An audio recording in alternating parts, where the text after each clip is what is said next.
നമ്മൾ കേൾക്കുന്ന ദൈവവചനം മനുഷികമല്ല, അത് അമാനുഷികമാണ്. അത് ദൈവത്തിൻ്റെതാണ്. ആര് സംസാരിച്ചാലും അത് ദൈവത്തിൻ്റെതാണ്. ആ ദൈവവചനം നമ്മുടെ ഉള്ളിൽ വന്നാൽ അത് അതിൻ്റെ പ്രവൃത്തി ചെയ്യാതെ മടങ്ങിപ്പോകില്ല. യെശയ്യാവ് 55:10 മഴയും ഹിമവും ആകാശത്തുനിന്ന് പെയ്യുകയും അവിടേക്ക് മടങ്ങാതെ വിതപ്പാൻ വിത്തും തിന്മാൻ ആഹാരവും നൽകത്തക്കവണ്ണം ഭൂമിയെ നനച്ച് ഫലവത്താക്കി വിളയിക്കുന്നത് പോലെ എൻ്റെ വായിൽ നിന്ന് പുറപ്പെടുന്ന എൻ്റെ വചനം ആയിരിക്കും. അത് വെറുതെ എൻ്റെ അടുക്കിലേക്ക് മടങ്ങി വരാതെ എനിക്കിഷ്ടമുള്ളത് നിവർത്തിക്കുകയും ഞാൻ അയച്ച കാര്യം സാധിപ്പിക്കുകയും ചെയ്യും. എന്തിന് ദൈവവചനം നമ്മുടെ അടുക്കൽ വന്നോ ആ ദൈവവചനം ആ കാര്യം ചെയ്തിരിക്കും. നമ്മളല്ല ആ കാര്യം ചെയ്യുന്നത്, ദൈവവചനം ആ കാര്യം ചെയ്യും. ദൈവവചനം ഈ ഭൂമിയിലേക്ക് വന്നു, പാപികളിലേക്ക് ചെന്നു, അവർ വിശുദ്ധരായി മാറി. ദുഷ്ടന്മാരിലേക്ക് ചെന്നു, അവരനുഗ്രഹിക്കപ്പെട്ടവരായി. രോഗികളിലേക്ക് ചെന്നു, അവർ സൗഖ്യമുള്ളവരായി. മരിച്ചവരിലേക്ക് ചെന്നു, അവർ ഉയർത്തെഴുന്നേറ്റവരായി. അപ്പോൾ ദൈവവചനം അതിൻ്റെ കാര്യങ്ങൾ സാധിപ്പിച്ചുകൊണ്ടിരിക്കുന്ന ഈ അന്ത്യകാലത്ത് നമ്മൾ പറയുന്ന ഓരോ വചനവും അത് കേൾക്കുന്നവരെ മാറ്റിമറിക്കും. കാരണം അത് നമ്മുടെ വചനമല്ല, ദൈവത്തിൻ്റെ വചനമാണ്. അതുകൊണ്ടാണ് സങ്കീർത്തനത്തിൽ പറയുന്നത്, ദുഷ്ട, നീ എൻ്റെ വചനം നിന്റെ വായിലെടുക്കാൻ നിനക്കെന്ത് അവകാശം? ദൈവവചനം എല്ലാവർക്കും എടുക്കാൻ അവകാശമില്ല. അതുകൊണ്ടാണ് പൗലോസ് സംസാരിച്ച യേശുവിൻ്റെ നാമത്തിൽ ഭൂതമേ വിട്ടുപോയെന്ന് ഒരു പുരോഹിതൻ്റെ 7 മക്കൾ പറഞ്ഞപ്പോൾ പൗലോസിനെ അറിയാം, യേശുവിനെ അറിയാം, പൗലോസിനെ പരിചയമുണ്ട്. നിങ്ങൾ ആരെന്ന് ചോദിച്ച് ആ ഭൂതം ബാധിച്ച മനുഷ്യൻ ആ 7 പേരെ ജയിച്ചു. അവർ മുറിവേറ്റവരും നഗ്നരുമായി ഓടിപ്പോയെന്ന്. അതായത് ദൈവവചനം എല്ലാവർക്കും പറയാൻ അവകാശമില്ല. ദൈവവചനം പറയാൻ ഉള്ള യോഗ്യത അവർ യേശുവിനെ കർത്താവും രക്ഷകനുമായി സ്വീകരിച്ചവരായിരിക്കണം. അവർ പരിശുദ്ധാത്മാവിൽ നിറഞ്ഞവരാണെങ്കിൽ അതിൻ്റെ ആധികാരികതയിൽ ആ വചനം പറയാൻ കഴിയും. അതുകൊണ്ട് ഓരോ ദിവസവും നമ്മൾ കേൾക്കുന്ന ഓരോ വചനവും വെറുതെ നമ്മുടെ അടുക്കൽ വരുന്നതല്ല, അത് ദൈവത്താൽ സംഭവിക്കുന്നതാണ്. അതുകൊണ്ട് തെസ്സലോനിക്കർ ചെയ്ത പോലെ സാക്ഷാൽ ദൈവവചനമായി ഓരോ വചനവും സ്വീകരിക്കുകയാണെങ്കിൽ നമുക്കതിൻ്റെ വിടുതലും അതിൻ്റെ അനുഗ്രഹങ്ങളും നമുക്കുണ്ടാകും. കർത്താവ് അതിനുള്ള ബലവും കൃപയും നമുക്ക് തരട്ടെ. നമുക്ക് ഒരുമിച്ച് പാടി ഈ ദൈവവചനത്തിൻ്റെ അനുഗ്രഹങ്ങൾ നമുക്ക് തന്ന ദൈവത്തെ പുകഴ്ത്താം. കൺകൾ എന്നെ കണ്ടതാലേ முடிந்ததென்று நினைத்த நான் உயிர் வாழ்கின்றேன். உன் அழகான கண்கள் என்னை கண்டதாலே முடிந்ததென்று நினைத்த நான் உயிர் வாழ்கின்றேன். யாரும் அறியாத என்னை நன்றாயறிந்தே தேடி வந்த நல்ல நேசரே. யாரும் அறியாத என்னை நன்றாயறிந்தே தேடி வந்த நல்ல நேசரே. அழகான கண்கள் என்னை கண்டதாலே முடிந்ததென்று நினைத்த நான் உயிர் வாழ்கின்றேன். அழகான கண்கள் என்னை கண்டதாலே முடிந்ததென்று நினைத்த நான் உயிர் வாழ்கின்றேன். தூக்கி எறியப்பட்ட என்னை வேண்டுமென்று சொல்லி சேர்த்து கொண்ட நல்ல நேசரே. தூக்கி எறியப்பட்ட என்னை வேண்டுமென்று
തേടി വന്ന നല്ല നേസരേ, യാരും അറിയാതെ എന്നെ നന്നായറിந்து തേടി വന്ന നല്ല നേസരേ, അഴകാന കൺകൾ എന്നെ കണ്ടതാലേ முடிந்ததென்று நினைத்த நான் உயிர் வாழ்கின்றேன். அழகான கண்கள் என்னை கண்டதாலே முடிந்ததென்று நினைத்த நான் உயிர் வாழ்கின்றேன். യോഹന്നാന്റെ സുവിശേഷം 19 അധ്യായത്തിൻ്റെ 30 വാക്യം 29 വരെ നമ്മൾ ധ്യാനിച്ചു. 30 വാക്യം, യേശു പുളിച്ച വീഞ്ഞ് കുടിച്ച ശേഷം നിവർത്തിയായി എന്ന് പറഞ്ഞ് തല ചായ്ച്ച് ആത്മാവിനെ ഏൽപ്പിച്ചു കൊടുത്തു. യേശു അതിനു മുമ്പ് പറഞ്ഞ വാക്ക് നമ്മൾ വായിച്ചു, എനിക്ക് ദാഹിക്കുന്നു. യേശുവിന് വലിയൊരു ദാഹവും വലിയൊരു വിശപ്പും ഉണ്ടായിരുന്നു. അത് ദൈവത്തിൻ്റെ ഇഷ്ടം, ദൈവത്തിൻ്റെ ഹിതം പൂർത്തിയാക്കാനായിരുന്നു. ദൈവം ഏൽപ്പിച്ച വേല പൂർത്തിയാക്കാൻ നമുക്ക്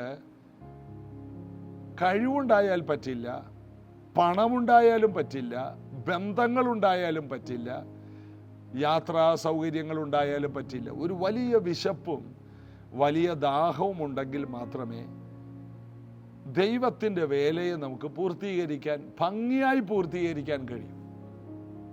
വിദ്യാഭ്യാസം ചെയ്യുന്ന കുഞ്ഞുങ്ങൾ, നിങ്ങൾക്ക് ഭാവിയെക്കുറിച്ച് ഒരു വിശപ്പും ദാഹവും ഉണ്ടെങ്കിൽ നിങ്ങളുടെ വിദ്യാഭ്യാസത്തിൽ തന്നെ എങ്ങനെ പഠിച്ചുയരണമെന്നുള്ളൊരു ദാഹവും വിശപ്പും ഉണ്ടെങ്കിൽ അത് വലിയ വിജയമാകും. നമ്മുടെ ഭവനം എങ്ങനെയെങ്കിലും രക്ഷപ്പെടണം, മാതാപിതാക്കളെ ഒരു അനുഗ്രഹത്തിലേക്ക് കൊണ്ടുവരണം, വീടിൻ്റെ അവസ്ഥയിൽ നിന്ന് വീടിനെ പുറത്തെടുക്കണം, ഈ ഇങ്ങനെയുള്ളൊരു ചിന്ത വരുമ്പോഴാണ് പല കുഞ്ഞുങ്ങളും ഉറക്കളിച്ചും കഷ്ടപ്പെട്ടും ഒക്കെ പഠിച്ച് ഉയർന്ന തലങ്ങളിലേക്ക് ചിറകടിച്ച് കയറുന്നു. അതൊരു വിശപ്പും ദാഹവും തന്നെയാണ്. എന്നാൽ ഇത് മാനവജാതിയുടെ മുഴുവൻ വീണ്ടെടുപ്പിനായിട്ട് ദൈവം പുത്രനെ ഈ ഭൂമിയിലേക്ക് അയച്ചപ്പോൾ പുത്രൻ്റെ ആരംഭം മുതൽ അവസാനം വരെ കാണുന്നത് വിശപ്പും ദാഹവും എരിവുമാണ്. യോഹന്നാന്റെ സുവിശേഷത്തിലെ ആദ്യത്തെ അത്ഭുതം കാനാവിലെ കല്യാണ വീട്ടിലാണ്. അത് മറിയ പറഞ്ഞു, ഇവർക്ക് വീഞ്ഞില്ല. സ്ത്രീ, എനിക്കും നിനക്കും തമ്മിൽ എന്ത്? എൻ്റെ സമയം ഇതുവരെ വന്നിട്ടില്ല എന്ന് പറഞ്ഞ യേശു എങ്കിലും അവിടെ ഒരു അത്ഭുതം ചെയ്തു. പിന്നീട് നേരെ പോയത് ദേവാലയത്തിലേക്കാണ്. ദേവാലയത്തിൽ വിൽക്കുന്ന വാങ്ങുന്നവരെ എല്ലാം പുറത്താക്കി. എൻ്റെ ആലയം സകല ജാതികൾക്കും പ്രാർത്ഥനാലയമെന്ന് വിളിക്കപ്പെടും എന്ന് എഴുതിയിരിക്കുന്ന ആ വാക്യത്തിൻ്റെ നിവൃത്തിയാണത്. എൻ്റെ ആലയത്തെക്കുറിച്ചുള്ള എരിവ് എന്നെ തിന്നുകളഞ്ഞു എന്നുള്ള വചനത്തിൻ്റെ നിവർത്തികളാണ് അവിടെ കാണുന്നത്. ദേവാലയത്തെക്കുറിച്ചുള്ള എരിവ്, ദൈവത്തിൻ്റെ വേലയെക്കുറിച്ചുള്ള വിശപ്പും ദാഹവും, ഇതെല്ലാം നമുക്ക് കാണാം. അത് 2-ാം അധ്യായത്തിൽ അങ്ങനെയാണെങ്കിൽ യോഹന്നാൻ 4-ാം അധ്യായത്തിലേക്ക് വരുമ്പോൾ ശമര്യയിലേക്ക് പോയി ആൾക്കാരെ വിളിച്ചുകൊണ്ടുവരുന്ന ആ ഗ്യാപ്പിൽ ഗുരുവെ ഭക്ഷിച്ചാലും എന്ന് പറഞ്ഞ ഒരു ഭക്ഷണം മുൻപിൽ വെച്ചപ്പോൾ, നിങ്ങൾ അറിയാത്തൊരാഹാരം എനിക്ക് ഭക്ഷിക്കാനുണ്ട്, എന്നെ അയച്ചവൻ്റെ വേല തികയ്ക്കുന്നതാണ് എൻ്റെ ആഹാരം എന്നവിടെ യേശു എടുത്തു പറയും.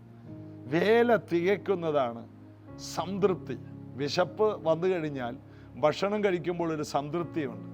വേല തികയ്ക്കാതെ ചിലർക്ക് സംതൃപ്തി വരില്ല. ജീവിതത്തിൽ ദൈവം ഏൽപ്പിച്ച വേല തീർന്നില്ലെങ്കിൽ നിങ്ങളുടെ ജീവിതത്തിൽ എന്തെല്ലാം ഉണ്ടെങ്കിലും നിങ്ങൾക്കതൊരു അതൃപ്തിയായിരിക്കും. നിങ്ങളെ എന്നെ ഈ ഭൂമിയിലേക്ക് ദൈവം അയച്ചത് ഒരു വലിയ ദൗത്യം പൂർത്തിയാക്കാനാണ്. അത് പൂർത്തിയാക്കാതെ 2 പിള്ളേരെയും പഠിപ്പിച്ച്, ഒരാളെ കാനഡക്കും വിട്ട്, ഒരാളെ വേറെ അടുത്ത രാജ്യത്തോട്ടും വിട്ട്, ഇവിടെ 2 പട്ടിയെയും വളർത്തി വീട്ടിനകത്ത് ജീവിതകാലം മുഴുവൻ ചെലവഴിക്കുമ്പോൾ അറിയേണ്ട ഒരു കാര്യം, ദൈവം ഒരു വലിയ ദൗത്യം ഏൽപ്പിച്ചത് ചെയ്തോ ഇല്ലയോ, ഇല്ലെങ്കിൽ നിങ്ങൾക്കും എനിക്കും ഒരു അതിർത്തിയുണ്ടാവും. വി എ തമ്പി എന്ന 4500 ചർച്ച് സ്ഥാപിച്ച ദൈവദാസനെ അവസാന നാളുകളിൽ അടക്കിയിരുത്താൻ കഴിയുന്നില്ല. കാരണം അദ്ദേഹത്തിന് വേല തികയ്ക്കണം, ഉള്ള ദിവസങ്ങൾ ചെലവാക്കണം. അങ്ങനെ കോവിഡ് വന്ന സമയത്ത് 2019 കോവിഡ് വന്ന ആ 2-3 വർഷം ഒന്നും ചെയ്യാൻ കഴിയാതെ വീട്ടിലിരിക്കുന്ന തമ്പിച്ചായൻ ഏറ്റവും ഒടുവിൽ മനോരമയുടെ ഒരൊറ്റ പേജിൽ സുവിശേഷം അറിയിക്കാൻ കുറേ പണം കളക്ട് ചെയ്തു, ലക്ഷങ്ങളായി. അപ്പോൾ മാതൃഭൂമിക്കാരനും വന്നു, അതിനകത്തും കൊടുത്തു. എത്ര ലക്ഷമെന്ന് തന്നെ പറയാൻ പറ്റില്ല. കാരണം തമ്പിച്ചാന് എത്ര ലക്ഷം പേർക്ക് സുവിശേഷം അറിയിക്കണം, എന്തിന് ഇത്രയും പൈസ ചെലവാക്കിയത്? തമ്പിച്ചായൻ്റെ 4 മക്കൾ 4 സ്ഥലത്തായിട്ടുണ്ട്. 2 പേര് മുംബൈയിലുണ്ട്, ഒരാൾ കൽക്കട്ടയിലുണ്ട്, ഒരാൾ ഇവിടെ ഗോവയിലുണ്ട്. എനിക്കിവരെ എല്ലാം അറിയാം, വ്യക്തിപരമായിട്ട് അറിയാം. ഇവർക്ക് ആർക്കും സ്വന്തമായിട്ടൊരു വീട് പോലുമില്ല. എന്നാൽ വി എ തമ്പിച്ചാൻ്റെ കയ്യിലൂടെ എത്രയോ കോടി രൂപ കടന്ന് വന്നു. ഈ പണമെല്ലാം ദൈവത്തിൻ്റെ വേലയ്ക്ക് വേണ്ടി വലിച്ചെറിഞ്ഞ് അവസാനം കർത്താവ് വിളിച്ചപ്പോൾ പോയ മനുഷ്യനാണ്. അതുപോലെ PG വർഗീസ് അങ്കിൾ ഇനി വരുന്ന മാസങ്ങളിൽ തനിക്ക് 84 വയസ്സായി. കന്യാകുമാരി മുതൽ കാശ്മീർ വരെ സുവിശേഷം അറിയിക്കാൻ പരസ്യയോഗം നടത്താൻ വേണ്ടി രംഗത്തിറങ്ങിയിരിക്കുകയാണ്. അതിനുവേണ്ടിയുള്ള ബസ്, ഓരോ ജംഗ്ഷനിൽ കൊടുക്കാനുള്ള പുസ്തകങ്ങളെല്ലാം സ്വരൂപിച്ചു കഴിഞ്ഞു. ലക്ഷങ്ങളുടെ പ്രോജക്റ്റാണ്. ഇവരെ ആരെയും അടക്കിയിരുത്താൻ കഴിയില്ല. കാരണം ഇവരുടെ എല്ലാം അകത്ത് ദൈവം കൊടുത്ത ഒരു കാര്യമുണ്ട്, വിശപ്പും ദാഹവും. യേശു പറയുകയാണ്, എനിക്ക് ദാഹിക്കുന്നു എന്ന് പറഞ്ഞപ്പോൾ അവിടെ നമ്മൾ വായിക്കുന്നു, അവർ 29-ാം വാക്യത്തിൽ അവിടെ പുളിച്ച വീഞ്ഞ് നിറഞ്ഞൊരു പാത്രം വെച്ചിട്ടുണ്ടായിരുന്നു. അവരൊരു സ്പോങ് പുളിച്ച വീഞ്ഞ് നിറച്ച് ഈസോപ്പ് തണ്ടിന്മേലാക്കി അവൻ്റെ വായോട് അടുപ്പിച്ചു. എന്നാൽ ആ പ്രവചനം നിവൃത്തിയാകാൻ വേണ്ടിയാണ് യേശു അത് പറഞ്ഞത്. ഒരു പുസ്തകത്തിൽ സുവിശേഷത്തിലുണ്ട്, യേശു അത് കുടിച്ചില്ല. ആ വീഞ്ഞ് കുടിക്കാൻ വേണ്ടിയല്ല ദാഹിക്കുന്നു എന്ന് പറഞ്ഞത്. അതൊരു പ്രവചന നിവൃത്തിയാണ്. ദൈവത്തിന് വേണ്ടി ദാവീദ് ദാഹിച്ചതുപോലെ, മാൻ നീർത്തോടിലേക്ക് ചെല്ലാൻ കാംക്ഷിക്കുന്നത് പോലെ, അങ്ങനൊരു ദാഹമായിരുന്നു കർത്താവിന്. കർത്താവിന് വിശപ്പും ദാഹവും എരിവും ഉണ്ടായിരുന്നു. ഇന്ന് ദൈവസഭകളിൽ വളരെ കുറഞ്ഞു നിൽക്കുന്ന ഒരു കാര്യമാണ് വിശപ്പും ദാഹവും തീഷ്ണതയും അല്ലെങ്കിൽ എരിവും. ദൈവം പറയുകയാണ്, ഞാൻ തീഷ്ണതയുള്ള ദൈവമാണ്. ദൈവത്തെ തീഷ്ണതയോടെ ആരാധിക്കണം. ദൈവത്തിൻ്റെ കാര്യങ്ങളിൽ വളരെ എരിവും വളരെ വിശപ്പും ദാഹവും ഉള്ളവരായിരിക്കണം. ഏലിയാവ് ഏലീശയൊക്കെ വളരെ വിശപ്പോടെ ദാഹത്തോടെയായിരുന്നു കർത്താവിൻ്റെ വേലയ്ക്ക് വേണ്ടി ഓടിയത്. ആഹാബിൻ്റെ രഥത്തിൻ്റെ മുൻപിൽ ഓടിയ ഏലിയാവിനെയൊക്കെ നമ്മൾ വായിക്കുന്നു. എത്രയോ ത്യാഗപരമായിട്ടാണ് താൻ ആ ശുശ്രൂഷകളെല്ലാം ചെയ്തത്. തീഷ്ണതയാണ് അവിടെ കാണിക്കുന്നത്. ഇവരെല്ലാം ദൈവത്തിന് വേണ്ടി എരിവോടെ നിന്നവരാണ്. നയമാൻ ഏലീശയ്ക്ക് ധാരാളം പൊന്നും വെള്ളിയും കൊണ്ടുവന്നു. അതിനകത്ത് ഒരു നാണയം പോലും ഏലീശ എടുത്തില്ല. പകരം തൻ്റെ വീട്ടുമുറ്റത്തെ കുറച്ച് മണ്ണ് നയമാൻ എന്ന വ്യക്തി ചോദിച്ചു. കാരണം അദ്ദേഹം കുഷ്ഠരോഗിയായിരുന്നു. ഒരു രാജ്യത്തിൻ്റെ, അരാം രാജ്യത്തിൻ്റെ സൈന്യാധിപനാണെന്ന് ഓർക്കണം. ഒരു വലിയ സൈന്യത്തോടെ വന്നിരിക്കുന്ന നയമാൻ ഏലീശ നിമിത്തം സൗഖ്യമായി. അവൻ്റെ ശരീരം ഒരു ബാലൻ്റെ ശരീരം പോലെ സൗഖ്യമായി. മരിച്ചു പോകേണ്ട അവനൊരു ജീവിതമുണ്ടായി. ഏലീശയുടെ വീട്ടുപടിക്കലെ കുറച്ച് മണ്ണുമായിട്ട് പോവുകയാണ് ദൈവത്തിന് യാഗം കഴിക്കാൻ. ഒരു ഒരു ഒരു ഒരു ഒരു ഒരു നാണയം പോലും സ്വർണം അദ്ദേഹം മേടിച്ചില്ല. കാരണം എന്താണ്? ദൈവത്തിന് വേണ്ടി എരിവോടെ നിൽക്കുന്നവരായിരുന്നു. പണത്തിനു വേണ്ടി ആയിരുന്നില്ല അവരെല്ലാം ദൈവവേല ചെയ്തത്. ദൈവത്തെ ഉയർത്താൻ വേണ്ടി, ദൈവത്തെ സേവിക്കാൻ വേണ്ടി. നമ്മുടെ ജീവിതത്തിൽ നമുക്ക് വരാനുള്ളതെല്ലാം ദൈവം ആദാദിൻ്റെ സമയത്ത് ഭംഗിയായിട്ട് തരും. ഒന്നിനെ കുറിച്ച് ഭാരപ്പെടണം. എല്ലാ കാര്യങ്ങളും ആദാദിൻ്റെ സമയത്ത് കർത്താവ് ഭംഗിയായി ചെയ്യുമെന്ന് വായിക്കുന്നു. അങ്ങനെ യേശു വീഞ്ഞു കുടിച്ച ശേഷം, പുളിച്ച വീഞ്ഞു കുടിച്ച ശേഷം നിവർത്തിയായി എന്ന് പറഞ്ഞ് തല ചായ്ച്ച് ആത്മാവിനെ ഏർപ്പിച്ചു കൊടുത്തു. ഈ 3.5 വർഷം എരിവ്, തീഷ്ണത, വലിയ ദാഹം, വലിയ വിശപ്പ്, ഈ അനുഭവങ്ങളിലൂടെയാണ് യേശു കർത്താവ് ഓടിക്കൊണ്ടിരുന്നത്. വലിയ അഭിഷേകമുണ്ടെങ്കിലും എരിവുണ്ടാകണമെന്നില്ല. എന്നാൽ വളരെ എരിവുള്ളവൻ അഭിഷേകത്തിലേക്ക് വരിക തന്നെ ചെയ്യും. ദൈവത്തിന് വേണ്ടി ഞാൻ എരിയുന്നു എന്ന് പൗലോസ് പറയുന്നു. ഞാൻ നിങ്ങൾക്ക് വേണ്ടി ദൈവത്തിൻ്റെ എരിവോടെ എരിയുന്നു. ദൈവത്തിനൊരു എരിവുണ്ട്, അതായിരുന്നു യേശുവിൻ്റെ എരിവ്. ആ എരിവിലാണ്, നമ്മുടെ എരിവല്ല. നമ്മുടെ മക്കളെ ആരെങ്കിലും തൊട്ട് കഴിഞ്ഞാൽ ഭയങ്കര എരിവല്ലേ? എന്നാൽ ഇതുപോലെ ദൈവസഭയ്ക്ക് വേണ്ടി ഒരു എരിവ്, ദൈവനാമത്തിന് വേണ്ടി ഒരു എരിവ്. നമ്മുടെ കാര്യത്തിലൊക്കെ നമുക്ക് ഭയങ്കര എരിവും തീഷ്ണതയാണ്. ഇതുപോലെ തന്നെ ദൈവരാജ്യത്തിൽ ജീവിക്കുമ്പോൾ കർത്താവിൻ്റെ സഭയ്ക്ക് വേണ്ടി എരിവും തീഷ്ണതയും വിശപ്പും ദാഹവും, ഈ വാക്കുകളൊന്നും വിട്ടുകളയരുത്. ഇതൊക്കെ ഉണ്ടെങ്കിൽ നമ്മുടെ മിനിസ്ട്രി വളരും, നമ്മുടെ കൃപകൾ ജ്വലിക്കും, വേല തികയ്ക്കാൻ കഴിയും. യേശുവിനെ പോലെ വെറും 3.5 വർഷം കൊണ്ട് യേശു വേല തികച്ചതുപോലെ, പൗലോസ് വേല പൂർത്തിയാക്കിയതുപോലെ നമ്മുടെ ജീവിതം കൊണ്ട് ദൈവം നമ്മെ ഏൽപ്പിച്ച കാര്യങ്ങൾ തീർക്കുവാൻ, പൂർത്തിയാക്കാൻ, അതിന് 100 വയസ്സ് വരെ ജീവിച്ചിരിക്കേണ്ട എരിവും തീഷ്ണതയും വിശപ്പും ദാഹവും നമ്മുടെ ജീവിതത്തിൽ ഉണ്ടായാൽ മതി. കർത്താവ് അങ്ങനെ ദൈവത്തെ സേവിക്കാനുള്ള വിശപ്പും ദാഹവും നിങ്ങൾക്ക് തരട്ടെ എന്ന് ഞാൻ പ്രാർത്ഥിക്കും.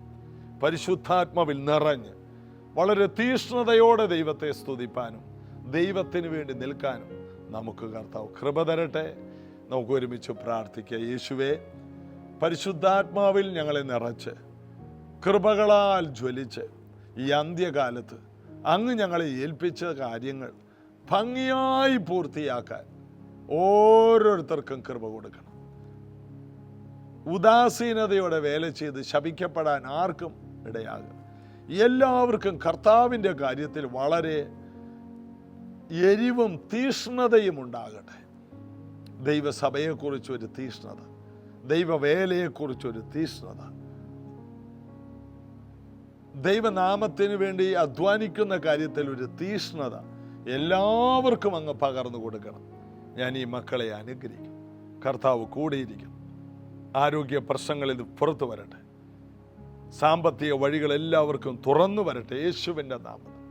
പരീക്ഷയുള്ള കുഞ്ഞുങ്ങൾക്ക് അസാധാരണമായ വിജയവും ഉയർച്ചകളും കൊടുക്കണം യേശുവിൻ നാമത്തിൽ. ആമേൻ. യേശു കർത്താവ് എല്ലാവരെയും സഹായിക്കട്ടെ. ഒരു സന്തോഷ വാർത്തയുള്ളത്, നാളെ മുതൽ 3 ദിവസത്തെ ഉപവാസ പ്രാർത്ഥനയാണ് പ്രൈസ് ജനറേഷൻ ചർച്ചിൽ വെച്ച്. രാവിലെ 10:30 ആരംഭിക്കും. പകൽ പ്രാർത്ഥനകൾ മാത്രമേ ഉള്ളൂ. വൈകിട്ടത്തേക്ക് മീറ്റിംഗ് ഉണ്ടെന്ന് വിചാരിച്ച് പലരും ദൂരെ നിന്ന് വന്നു, ക്ഷമിക്കണം. അതിൻ്റെ ക്രമീകരണം വരുമ്പോൾ നിങ്ങളെ അറിയിക്കും. ഈ വരുന്ന നാളെ മുതലുള്ള വ്യാഴം, വെള്ളി, ശനി, ശനിയാഴ്ച ഉച്ചയോടെ അവസാനിക്കും. ആ മീറ്റിംഗ് 3 ദിവസമുണ്ട്. പകൽ രാവിലെ സമയം മാത്രം ഉള്ള ഈ പ്രാർത്ഥനയിൽ വരാൻ താല്പര്യപ്പെടുന്നവർക്ക് കടന്നു വരാം. യേശു കർത്താവ് എല്ലാവരെയും അനുഗ്രഹിക്കട്ടെ.